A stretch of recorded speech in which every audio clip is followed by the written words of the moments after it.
সংস্কৃতি উৎসবে সূচনায় যদি কিছু বলতেই হয় তাহলে আমাকে আশ্রয় নিতে হবে শ্রদ্ধেয় শ্রী অশোক গাঙ্গুলি মহাশয় যা বলে গেছেন সংস্কৃতি এবং অপসংস্কৃতি বিষয়ে তার ছাতার তলায়। তিনি একটি শেষ দিকে একেবারে একটি হস্তক্ষেপের বিষয়ে উল্লেখ করেছেন এবং সেটাকে চিহ্নিত করেছেন অপসংস্কৃতি হিসেবে। বাঙালির যে সংস্কৃতি বোধ, সেখানে এই হস্তাবলপের চিহ্ন কিন্তু এখনো পর্যন্ত ছিল না। এটা সম্প্রতি পড়েছে এবং শুনছি এটা নাকি শেষ পর্যন্ত করা হবে না। কিন্তু যে দুঃসাহস সেই কাজ করতে পারে, সেই দুঃসাহস থেকেই আমাদের মুখোমুখি হতে হয় বিভিন্ন ভয়ানক দুর্নীতি ঢাকার প্রচেষ্টার এবং বিভিন্ন রকমের যাবতীয় ক্রিমিনালিটি, যেখানে যারা তদন্ত করতে যাচ্ছেন তাদেরকে পর্যন্ত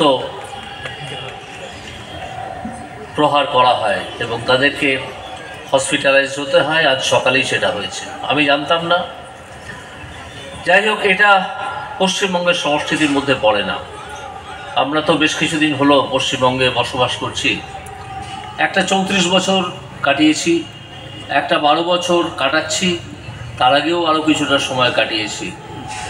কিন্তু এই ধরনের একটা দুর্নীতি, এই ধরনের অসভ্যতা, এই জিনিসের মুখোমুখি হওয়ার অভিজ্ঞতা এর আগে হয়নি। শাক দিয়ে অনেক মাছ ঢাকার চেষ্টা করা হবে, অনেকেই অনেক কথা বলবেন, কিন্তু আমাদের যেদিকে তাকিয়ে থাকতে হবে সেটা হচ্ছে যে আমরা মাথা নত করব না।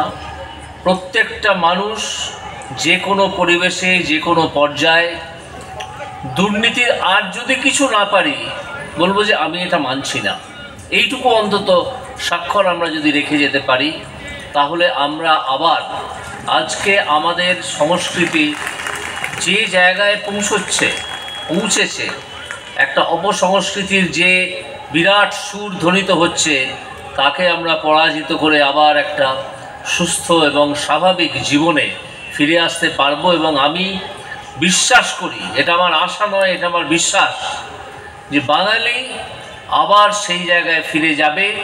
বাঙালি আবার শ্রেষ্ঠ আসন লবে, শুধু ভারতবর্ষে নয়, সারা পৃথিবীর আঙিনায়। যেটা একটু আগে উপাচার্য মহাশয় বলে গেছেন যে আমাদের সংস্কৃতিকে খুব খাটো করে দেখবেন না, খুব খাটো করে দেখার কথা ভাববেন না, কারণ ক্ষেত্রে অনেকেই আছেন যারা পৃথিবীর অনেক মানুষের চেয়ে অনেক এগিয়ে থাকা। যাই হোক, আজকের এই অনুষ্ঠানে